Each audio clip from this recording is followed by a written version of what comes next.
विद्यार्थी मित्रांनो, नमस्कार. आजच्या तासिकेत आपण परत एका नव्या कवितेचा अभ्यास करणार आहोत. याच्या अगोदर आपण संत कवितेमधील एक अभंग आणि ना धो महानूर यांची लोकलयीवरती आधारित असणारी एक रचना, या दोन पद्यपाठांचा म्हणजे कवितांचा विचार केलेला आहे. आजच्या तासिकेमध्ये परत एक लोककवी, आंबेडकरी विचार आपल्या गीतांमधून, कवितांमधून जनसामान्यांपर्यंत पोचविणारे लोककवी वामनदादा कर्डक यांच्या एका कवितेचा म्हणजेच गझलेचा अभ्यास करणार आहोत. सुरुवातीला आपण वामनदादा कर्डक यांचा थोडक्यात परिचय करून घेऊ आणि नंतर प्रत्यक्ष कवितेकडे वळू. वामनदादा कर्डक असे मी म्हणतोय. त्यांचे पूर्ण नाव वामन तबाजी कर्डक. 15 ऑगस्ट 1922 ते 15 मे 2004 असा हा त्यांचा जीवन कालखंड. वामनदादा कर्डक याच नावाने ते प्रसिद्ध. मराठीतील शाहीर, कवी आणि आंबेडकरी चळवळीतील कार्यकर्ते. त्यांच्या हयातीत त्यांचे 4 कविता संग्रह प्रकाशित झाले. वामनदादा कर्डकांचं वेगळेपण म्हणजे डॉक्टर बाबासाहेब आंबेडकरांवर 10,000हून अधिक गाणी त्यांनी रचलेली आहेत. लोकशाहीर वामनदादा कर्डक यांनी डॉक्टर बाबासाहेब आंबेडकर यांचे विचार आपल्या ओजस्वी वाणीतून आणि समर्थ लिखाणातून महाराष्ट्राच्या घराघरात, खेड्यापाड्यात, वाडी तांड्यात पोहोचविण्याचे काम केले. गौतम बुद्ध, महात्मा फुले, डॉक्टर बाबासाहेब आंबेडकर यांचा विचार हा वामनदादांचा श्वास होता, ऊर्जा केंद्र होते. हे विचार प्रभावीपणे प्रसारित करत वामनदादा जीवनाच्या शेवटापर्यंत फिरत राहिले. स्वाभाविकच जागृतीसाठी, प्रबोधनासाठी साहित्य अशी त्यांची धारणा होती. वाटचाल, मोहळ आणि हे गीत वामनाचे, हे त्यांचे 3 संग्रह अतिशय प्रसिद्ध आहेत.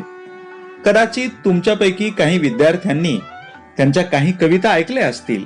सांगा आम्हाला बिर्ला बाटा, टाटा कुठाय हो, सांगा धनाचा साठा आमचा, वाटा कुठाय हो. ही त्यांची रचना भांडवलदारीच्या विरोधामध्ये विद्रोह करणारी रचना म्हणून प्रसिद्ध आहे. आंबेडकरी मानवतावाद हा वामनदादांच्या गझलेचा प्राण आहे. समतेचा समाज, मानवी मूल्यांची प्रस्थापना हा त्यांचा केंद्रबिंदू आहे. सामाजिक दृष्टिकोन डोळ्यांसमोर ठेवून व्यक्ती स्वातंत्र्य आणि व्यक्ती विकासाला उभारी देण्यासाठी वामनदादांची गझल नव्याने सुरुवात करणारी आहे. आपण पहिल्यांदा वामनदादा माणसा तुझे मी गीत गावे या गझलेतून काय म्हणत आहेत हे समजून घेऊ आणि नंतर आपण याच्या अधिकच्या विवेचनाकडे वळू. आपण अभंगाचा जसा अभ्यास केला, लोकलयीवरती आधारलेल्या रचनेचा जसा अभ्यास केला, तसाच गझलेचाही अभ्यास करायचा आहे. मुळात गझल म्हटल्याबरोबर ती गझल ही उर्दू मधली असेल, अरबी मधली असेल, हिंदी मधली असेल किंवा मराठी मधली असेल, ती शक्यतो शृंगारासाठी किंवा विरह व्यक्त करण्यासाठी लिहिली जाते.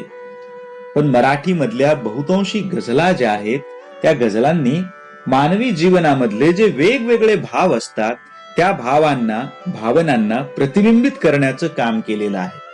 वामनदादांची ही गझल तर अतिशय आगळी वेगळी आहे. वामनदादांसारखा लोककवी ज्याने जलशांची रचना केली, त्याने एखादी गझल लिहावी हे तसं मुळात वेगळेपणच आहे. पण तरी सुद्धा भावभावनांना आवाहन करणं आणि मानवाला अधिक उत्क्रांत होण्यासाठी प्रवृत्त करणं हे कोणत्याही प्रतिभावंताचं महत्वाचं काम असतंच. वामनदादांनी ते केलेलं आहे. म्हणून आपण सुरुवातीला वामनदादा या कवितेतून नेमकं काय म्हणत आहेत हे पाहू आणि त्याच्यानंतर याच्या अधिकच्या विश्लेषणाकडे वळू. वामनदादा म्हणतायत, माणसा तुझे मी इथे गीत गावे, असे गीत गावे तुझे हित व्हावे. माणसा तुझे मी इथे गीत गावे, असे गीत गावे तुझे हित व्हावे. असे गोड नाते तुझ्याशी जडावे, तुझ्या संकटांशी इथे मी लढावे. असे गोड नाते तुझ्याशी जडावे, तुझ्या संकटाशी इथे मी लढावे. तुझ्या भुकेचे कोडे उलगडावे, तुझ्या भुकेचे कोडे उलगडावे. तुझे दुःख सारे गळूनी पडावे. एकाने हसावे लाखाने रडावे, असे विश्व आता इथे न उरावे. एकाने हसावे लाखाने रडावे, असे विश्व आता इथे न उरावे. इथे सारे सारे नवे पेरताना, इथे सारे सारे नवे पेरताना. वामना परी मी तुझे हात व्हावे, माणसा तुझे मी इथे गीत गावे. असे गीत गावे तुझे हित व्हावे. ही वामनदादांची रचना. खर तर वामनदादा आपल्या कवितेतून जे सांगू पाहत आहेत तेच संत ज्ञानेश्वरांनी आपल्या पसायदानातून मागितलेलं आहे. तेच संत तुकारामांनी आपल्या अभंगातून मागितलेलं आहे. तेच समर्थ रामदासांनी आपल्या करुणाष्टकातून मागितलेलं आहे. सगळ्यांनी मागणी तीच केलेली आहे. इथं फरक फक्त असा आहे की संत ज्ञानेश्वर, संत तुकाराम आणि समर्थ रामदास हे जसं परमेश्वराला उद्देशून बोलतायत तसं वामनदादा काही परमेश्वराला उद्देशून बोलत नाहीये. कारण वामनदादांचा कालखंड इसवी सनाचं 20वं शतक आहे आणि वामनदादांवरती ज्यांचा प्रभाव आहे ते आहेत डॉक्टर बाबासाहेब आंबेडकर, गौतम बुद्ध, महात्मा फुले. यांचं तत्वज्ञान एका अर्थानं इहवादी तत्वज्ञान आहे. लौकिक जीवनाला प्राधान्य देणारं तत्वज्ञान आहे. आध्यात्मिकतेपेक्षा भौतिकता महत्वाची मानणारं तत्वज्ञान आहे. म्हणून वामनदादा या कवितेमधून परमेश्वराकडे काहीतरी मागण्यापेक्षा ते माणसाशी संवाद साधत आहे. आणि विद्यार्थी मित्रांनो, ही गोष्ट आपण लक्षात घेतली पाहिजे. वामनदादांची ही रचना ज्या कालखंडामध्ये आपली राज्यघटना, आपलं संविधान आकाराला आलेलं होतं त्या कालखंडामधली आहे. 26 जानेवारी 1950 ला जेव्हा आपण राज्यघटनेचा स्वीकार केला तेव्हा आपल्या देशामध्ये कुठल्याही एका धर्माचा धर्मग्रंथ महत्वाचा राहिला नाही. कुठलाही एक धर्म, पंथ महत्वाचा राहिला नाही. तर महत्वाचं झालं संविधान, महत्वाची झाली राज्यघटना आणि यानुसार महत्वाचा झाला तो माणूस. परिणामी राज्यघटनेने ज्या माणसाला सर्वोच्च मानलेलं आहे त्या माणसाला उद्देशून वामनदादा इथं आपली भावना प्रकट करत आहेत. काय म्हणतायत ते? माणसा तुझे मी इथे गीत गावे, असे गीत गावे तुझे हित व्हावे. माणसा, आता इथं मला गीत गाण्याची कांक्षा आहे, गीत गाण्याची आकांक्षा आहे, गीत गाण्याची इच्छा आहे. कुणाचं गीत गायचंय मला? मला कुठल्याही परमेश्वराचं गीत गायचं नाही. मला कुठल्याही धर्मगुरूचं गीत गायचं नाही. मला कुठल्याही धर्मग्रंथाचं गीत गायचं नाही. मला आता माणसाचं गीत गायचं आहे. मला आता माणुसकीचं गीत गायचं आहे. मला आता असं गीत गायचं आहे ज्या गीतातून संबंध मानव जातीचं हित व्हायला पाहिजे. आता माणसांची गाणी मला आळवायची आहेत. आता माणसांचं मोठेपण मला सांगायचं आहे. ही गोष्ट खूप महत्वाची आहे. कुठल्या तरी परमेश्वराचं, कुठल्या तरी धर्मग्रंथाचं, कुठल्या तरी पंथाचं, कुठल्या तरी धार्मिक तत्वज्ञानाचं मोठेपण सांगण्याऐवजी माणसाच्या कर्तृत्वाचं मोठेपण सांगणारं गाणं मला आता गायचं आहे, गीत मला आता गायचं आहे, असं वामनदादा या कवितेच्या आरंभी म्हणत आहेत. पुढे काय म्हणतायत? असे गोड नाते तुझ्याशी जडावे, तुझ्या संकटाशी इथे मी लढावे. माझं तुझ्याशी नातं जडावं, माणसाचं माणसाशी माणूस म्हणून नातं जडावं. जगामधलं सगळ्यात श्रेष्ठ असणारी गोष्ट कुठली असेल? तुम्हाला उबुंटू नावाचा चित्रपट माहित असेल. त्या चित्रपटातलं ते गाणं खूप गाजलं, खूप महत्वाचं गाणं आहे ते. आता हीच अमुची प्रार्थना अन हेच अमुचे मागणे, माणसाने माणसाशी माणसासम वागणे. याच्या इतकं देखणं काही नाहीये, याच्या इतकं सुंदर काहीच नाहीये. माणसानं माणसाशी माणसासारखं वागायला पाहिजे. तो कोण आहे, तो कुठला आहे, तो कसला आहे, कोणत्या धर्माचा आहे, पंथाचा आहे, जातीचा आहे, पोटजातीचा आहे, भाषेचा आहे, गावाचा आहे, लिंगाचा आहे, वर्गाचा आहे, वर्णाचा आहे, या गोष्टी गौण आहेत. तो माणूस आहे हेच महत्वाचं आहे. म्हणून त्याच्याशी माणसानं माणसासारखं वागायला पाहिजे आणि माणसाचं माणसाशी माणूस म्हणून नातं जडायला पाहिजे. बाकीची सगळी नाती गौण आहेत. जातीच्या आधारावर असणारं नातं, धर्माच्या आधारावर असणारं नातं, अगदी रक्ताच्या आधारावर असणारं नातं पण गौण आहे, जितकं माणसाचं माणसाशी मानवतेच्या आधारावर असलेलं जे नातं आहे ते नातं महत्वाचं आहे. वामनदादा तेच म्हणतायत, असे गोड नाते तुझ्याशी जडावे. गोड नातं जडावं, या नात्यामध्ये गोडवा असणारं नातं जडावं. असे गोड नाते तुझ्याशी जडावे, तुझ्या संकटाशी इथे मी लढावे. या नात्यामध्ये इतकी गोडी असावी की संकट तुझ्यावरती आलं तर मी लढायला उभं राहिलं पाहिजे. आणि आपण हे बघतो आहोत, संकट संबंध मानव जातीवर आलेला आहे.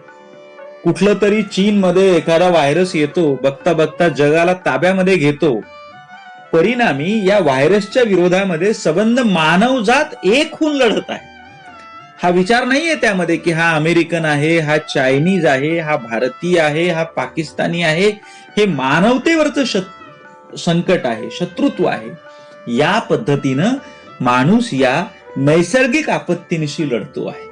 पण जसा नैसर्गिक आपत्तीशी लढतो आहे, वामनदादा हे राज्यघटनेच्या निर्मितीनंतर बोलत आहेत की आता माणसावरती, या देशामधल्या कुठल्याही माणसावरती संकट आलं, एका माणसावरती संकट आलं तर सगळी माणसं एकत्र आली पाहिजेत त्या माणसावर आलेल्या संकटाचं निवारण करण्यासाठी. एकट्यासाठी सगळ्यांनी लढाईमध्ये उतरलं पाहिजे, लढा उभारला पाहिजे. ते म्हणतायत, तुझ्या संकटाशी इथे मी लढावे. एका माणसावर आलेलं संकट हे जणू जागतिक संकट आहे, मानवतेवरचं संकट आहे. या पद्धतीनं सगळ्यांनी त्या संकटाच्या विरोधामध्ये लढण्यासाठी तत्पर असलं पाहिजे. या पद्धतीची भावना बाळगणारं गाणं आता मी गाऊ इच्छितो, अशी आकांक्षा वामनदादा या गीताच्या माध्यमातून व्यक्त करत आहेत. पुढे म्हणतायत, तुझ्या भुकेचे कोडे उलगडावे, तुझे दुःख सारे गळूनी पडावे. माणसाची जी भूक आहे ना, त्या भुकेचं कोड निदान आता स्वतंत्र भारतामध्ये तरी उलगडलं पाहिजे. भुकेचा प्रश्न हा सगळ्यात मूलभूत प्रश्न आहे. आपल्या भारतामध्ये आपण आज सुद्धा 2020 चा जेव्हा विचार करतो तेव्हा अति खाऊन मरणाऱ्या माणसांची संख्या दिवसेंदिवस वाढत चालली आहे. आणि ज्यांना दिवसाचं एक वेळचं जेवण सुद्धा मिळत नाही, यांची संख्या तर कित्येक पटीनं वाढायला लागलेली आहे. मग हा जो असमतोल आहे, ही जी विषमता आहे, ही जी वाढत जाणारी दरी आहे, ती सांधली पाहिजे, विषमता कमी केली पाहिजे. आपल्या राज्यघटनेच्या प्रास्ताविकामध्येच असं नमूद करण्यात आलेलं आहे की सामाजिक, राजकीय, आर्थिक न्याय देण्याचं अभिवचन माणसाने माणसाला दिलं पाहिजे. भारतीय नागरिकाने संबंध भारतीय नागरिकांना दिलं पाहिजे. म्हणून ही जी भूक आहे, या भुकेचं कोडं आता उलगडावं आणि हे भुकेचं कोडं उलगडल्यानंतर सगळंच्या सगळं जे दुःख आहे ते दुःख आता गळून पडावं. कुणीही भुकेनं व्याकुळ होऊन रात्री झोपण्याची वेळ येऊ नये, कुणीही कुपोषणानं मरू नये, तर प्रत्येकाला त्याला गरजेपुरतं जे अन्न लागतं ते अन्न त्याला मिळवून देण्याची व्यवस्था उभी करणं हे सगळ्या माणसांचं काम आहे. ते एकट्या दुकट्या माणसाचं काम नाहीये, नुसत्या शासनाचंही काम नाही, ते सगळ्या माणसाचं काम आहे. ब्रेख्त नावाचा एक जर्मन नाटककार आहे.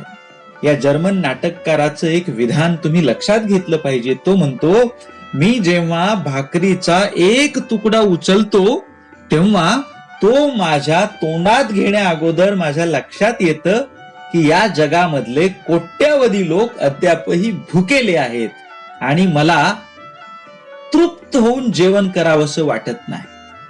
म्हणजे बघा, जगातले लोक भुकेले असताना मला अन्न गोड न लागणं, याला म्हणायचं माणुसकी, याला म्हणायचं मानवता. आणि म्हणून तुझ्या भुकेचे कोडे उलगडावे, तुझे दुःख सारे गळूनी पडावे. हे भुकेचं कोडं जोपर्यंत पूर्णपणानं उलगडत नाही तोपर्यंत हे जे दुःख आहे ते दुःख मला वाटत राहायला पाहिजे. कुणी ना कुणी जर भुकेने व्याकुळ होऊन झोपत असेल तर मला अन्न गोड नाही लागायला पाहिजे, अशी भावना कवी या कवितेच्या माध्यमातून व्यक्त करतो आहे. याला जोडून तो म्हणतोय, एकाने हसावे लाखाने रडावे, असे विश्व आता इथे न उरावे. हे किती वाईट आहे. कुणीतरी एक जण हसतोय आणि लक्षावधी लोक रडतायत. दुर्दैवाची परिस्थिती सध्या पण आहे. काही लोक जे आहेत ते काही लोक आनंदामध्ये आहेत. म्हणजे कोरोनाचं संकट जगावरती घोंगावत असताना सुद्धा हा कोरोना त्यांच्या घराच्या आत अजून आलेला नाहीये. पण ज्यांचे संसार दररोज मेहनत केल्यानंतरच ज्यांची चूल पेटते त्यांना तर घराबाहेर पडण्याशिवाय पर्याय नाही. कोरोनापेक्षा पण त्यांना भुकेच्या संकटासोबत अधिक लढावं लागतंय. बेकारीच्या बेरोजगारीच्या संकटासोबत त्यांना दररोज 4 हात करावे लागतायत.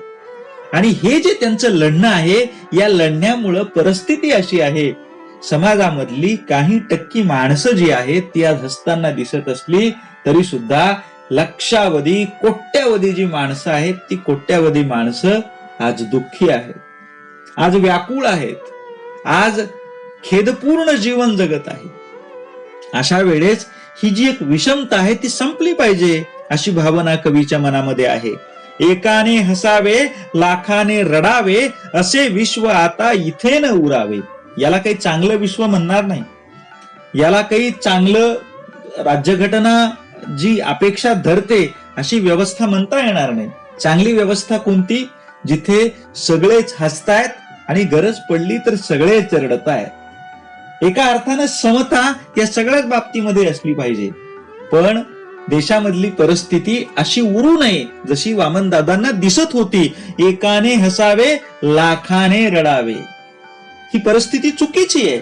एक जण हसत असेल आणि लक्षावधी रडत असतील तर तो देश चांगल्या स्थितीमध्ये आहे, सुस्थितीमध्ये आहे असं कसं म्हणता येईल? असे विश्व आता न उरावे. असं विश्व, असं जग, असा समाज जो आहे विषमतापूर्ण, तो उरू नये अशी भावना कवी या ठिकाणी त्या माणसाकडून व्यक्त करतो आहे. आणि यातला शेवटचा जो भाग आहे, आपण ज्याला कडवं म्हणूयात, ते शेवटचं कडवं आहे. इथे सारे सारे नवे पेरताना, वामना परी मी तुझे हात व्हावे. इथे सारे सारे नवे पेरताना, कधीपासून नवीन पेरणी सुरू झाली? 26 जानेवारी 1950 पासून नवीन पेरणी सुरू झाली. प्रजासत्ताक अस्तित्वात आलं. प्रजासत्ताक, एक लोकशाही राष्ट्र अस्तित्वात आलं आणि एक नवी पेरणी सुरू झाली. अगोदर या जमिनीमध्ये जे काही पेरलं होतं त्याची अगोदर सगळी नांगरणी झाली. व्यवस्थित पद्धतीने जी जमीन आहे ती जमीन उंच सखल न ठेवता व्यवस्थित केली गेली. आणि आता नव्या गोष्टी पेरायच्या आहेत. समता, स्वातंत्र्य, बंधुत्व हे पेरायचं आहे. अन्न, वस्त्र, निवारा, शिक्षण, आरोग्य या ज्या 5 गरजा आहेत त्या देशामधल्या कोट्यावधी जनतेच्या या 5 गरजा भागल्या पाहिजेत अशा पद्धतीची जी व्यवस्था आहे ती व्यवस्था उभी करणं महत्वाचं झालं. म्हणून कवी म्हणतोय, इथे सारे सारे नवे पेरताना, वामना परी मी तुझे हात व्हावे. कवीचं नाव वामन दादा आहे. म्हणून तो म्हणतोय बघा की इथल्या सगळ्या गोष्टी नव्यानं पेरत असताना या पेरणीचे नवे हात होण्याचं काम मी करणार आहे. मी केवळ गाणं म्हणणार नाही. मी काही 4 भिंतीमध्ये बंदिस्त होऊन ड्रॉइंग रूम मध्ये कविता लिहिणारा कवी नाहीये. मी लोकांच्या सोबत रस्त्यावरती उतरून संघर्ष करत त्यांच्या खांद्याला खांदा लावून लढणारा, झगडणारा, कष्टणारा, श्रम करणारा कवी आहे. आणि म्हणून तो म्हणतोय की इथे सारे सारे नवे पेरताना, वामना परी मी तुझे हात व्हावे. आता माणसा मी तुझे हात होणार आहे. तुझ्यासोबत या नव्या पेरणीमध्ये भाग घेणार आहे. या नव्या गोष्टींची मशागत करण्यासाठी मी माझा घाम गाळणार आहे, मी माझं रक्त आटवणार आहे. आणि परत ते पहिलं जे ध्रुवपद आहे ते आपण घेऊ. माणसा तुझे मी इथे गीत गावे, असे गीत गावे तुझे हित व्हावे. मी कवी म्हणून तुझ्यापासून वेगळा नाहीये, मी तुझाच एक भाग आहे, मी तुझाच एक अंश आहे. तुझ्या मनातल्या ज्या इच्छा आहेत, ज्या आकांक्षा आहेत, त्यांना शब्दबद्ध करण्याचं काम मी करतो आहे. आणि म्हणून तू काय कर, मला वेगळं समजू नको, मला तुझ्या सोबतचा समज आणि तुझ्या सोबत येऊन हे गीत गाण्यासाठी एका नव्या समाजाच्या निर्मितीचं स्वप्न जे बाबासाहेबांनी बघितलं, जे गांधींनी बघितलं, जे आपल्या देशाचं भलं इच्छिणारे जे महामानव होते त्या सगळ्यांनी बघितलं, त्या स्वप्नांची मशागत करण्याचा काळ आता आलेला आहे. आणि त्या मशागतीमध्ये मी माझा वाटा उचलण्यासाठी तुझ्या सोबत असेन, माझे हात तुझ्या सोबत असतील, मी तुझ्या सोबत कष्ट करायला तयार असेल, अशा पद्धतीची भावना कवीनं या कवितेच्या माध्यमातून व्यक्त केलेली आहे.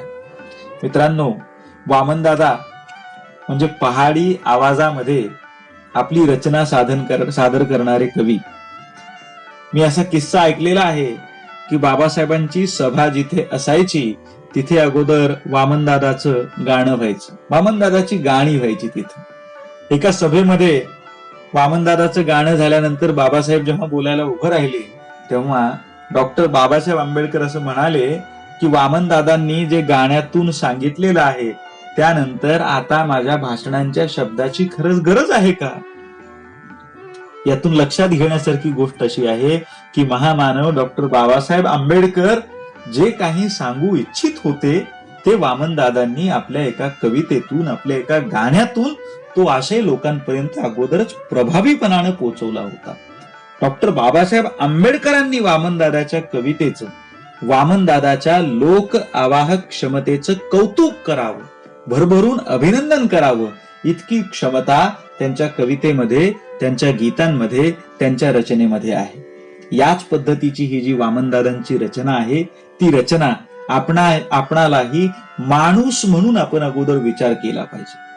आपल्या आयडेंटिटीज मध्ये ज्या काही खोट्या खोट्या आभासी आयडेंटिटीज आता तयार झालेल्या आहेत, बाजारू व्यवस्थेनं तयार केलेल्या आहेत किंवा वेगवेगळ्या समाज गटांनी तयार केलेल्या आहेत, त्या सगळ्या विसरून अगोदर आपण माणूस म्हणून जन्माला आलेलो आहोत.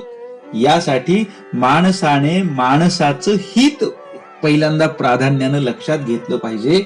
ही गोष्ट वामनदादा या कवितेच्या माध्यमातून या नव्या पिढीला पुन्हा एकदा सांगण्याचा प्रयत्न करत आहेत. वामनदादांची दुसरी एक कविता माझी खूप आवडती कविता राहिलेली आहे.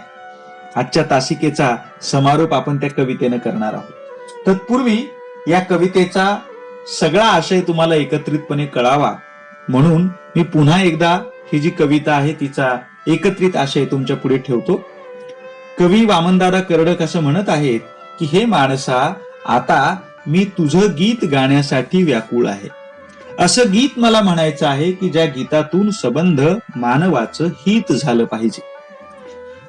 माझं तुझ्याशी नातं जडावं आणि ते नातं गोड नातं असावं, इतकं गोड असावं की संकट कुठल्याही एका मानवावर जरी आलं तरी सुद्धा त्या मानवावरच्या संकटाचं निवारण करण्यासाठी सगळ्या माणसांनी एकत्रित लढा उभारावा. या पद्धतीचा या नात्यातला जो इसेन्स आहे तो असला पाहिजे, या नात्यातला सार जो आहे तो असला पाहिजे. ही जी भूक मानव जातीला शापाच्या रूपामध्ये मिळालेली आहे, या भुकेचं कोडं उलगडलं पाहिजे. आणि या भुकेचं कोडं उलगडल्यानंतर सगळं जे दुःख आहे ते दुःख आपोआप कमी व्हायला सुरुवात होईल. ही जी विषमता आहे की एकाने हसावं आणि लाखो लोकांनी रडावं, ही विषमता नामशेष झाली पाहिजे. अशा पद्धतीचं विश्व, ज्या विश्वामध्ये सामाजिक, आर्थिक, राजकीय, सांस्कृतिक अशा विषमतेचे सगळेच्या सगळे जे कोणते विषम असणारे सगळ्या गोष्टी आहेत, जी विषमतेची दरी आहे ती दरी नामशेष झाली पाहिजे, ती भरून निघाली पाहिजे. आणि या माणसामध्ये सेतू बांधले गेले पाहिजेत, पूल बांधले गेले पाहिजेत. अशा पद्धतीचं जे विश्व आहे समतेवर आधारलेलं, ते विश्व अस्तित्वात यावं या पद्धतीची कामना माझ्या मनामध्ये आहे. आणि या नव्या विश्वाची उभारणी करत असताना, या नव्या स्वप्नांची मशागत करत असताना, एक कवी म्हणून, एक कलावंत म्हणून, एक प्रतिभावंत म्हणून या स्वप्नांची पेरणी, या स्वप्नांची मशागत, या स्वप्नांचं पीक भरभरून वर आणण्यासाठी यथाशक्ती माझ्याकडून जे काही घडणं शक्य आहे ते मी, या वामनाचे हात त्यासाठी नेहमी तयार असतील, तत्पर असतील, या पद्धतीची भावना वामनदादा या कवितेच्या माध्यमातून व्यक्त करत आहेत. मित्रांनो, आजच्या या तासिकेचा समारोप करत असताना वामनदादा कर्डक यांची तुफानातील दिवे नावाची कविता आहे. त्या कवितेचं एक कडवं फक्त मी तुमच्या समोर ठेवतो आणि आजची तासिका आपण थांबवू. कवितेचं शीर्षक तुफानातील दिवे.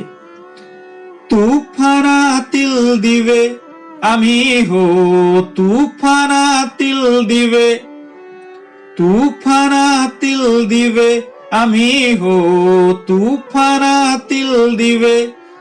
तुफान वारा पाऊस धारा मुळीन आम्हा शिवे. तुफानातील दिवे आम्ही हो, तुफानातील दिवे.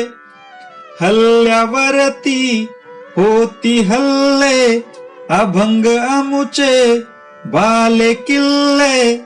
हल्ल्यावरती होती हल्ले अभंग आमुचे बाले किल्ले. असाच ताठर माथा आमुचा जरान खाली लवे. तुफानातील दिवे आम्ही हो, तुफानातील दिवे, तुफानातील दिवे आम्ही हो, तुफानातील दिवे. मित्रांनो, वामनदादा कर्डक यांच्या पहाडी आवाजामध्ये त्यांच्या रचना ऐकणं हा एक निराळा, वेगळा, अवर्णनीय असलेला अनुभव आहे. गुगल क्लासरूमला वामनदादा कर्डक यांच्या आवाजातील काही पहाडी गीतांच्या लिंक्स तुमच्यासोबत मी शेअर केलेल्या आहेत. वेळ काढून वामनदादा यांच्या या रचना अनुभवणं, याच्यासाठी तुम्ही व्याकुळ असाल याची मला खात्री आहे. तुम्ही आवर्जून त्या रचना ऐकाव्यात आणि वामनदादांना अनुभवावं अशी अपेक्षा मी व्यक्त करतो आणि आजची तासिका थांबवतो. जर तुम्हाला काही अडचणी असतील तर तुम्ही गुगल क्लासरूमच्या माध्यमातून किंवा युट्यूबचा जो कमेंट बॉक्स आहे त्यामध्ये पण तुम्ही तुमच्या अडचणी, प्रतिक्रिया, प्रतिसाद नोंदवू शकता. आजची ही तासिका झाल्यानंतर उद्याच्या तासिकेमध्ये या ज्या 3 कविता आपण घेतल्या, संत सावतामाळी यांची कविता, नाधो महानोर यांची कविता आणि वामनदादा कर्डक यांची ही कविता, या 3 कवितांवर आधारित जी पहिली घटक परीक्षा आहे ती आपण उद्याच्या तासिकेमध्ये घेणार आहोत. एवढं एक स्मरण तुम्हाला मी करून देतो आणि थांबतो. धन्यवाद, आभार.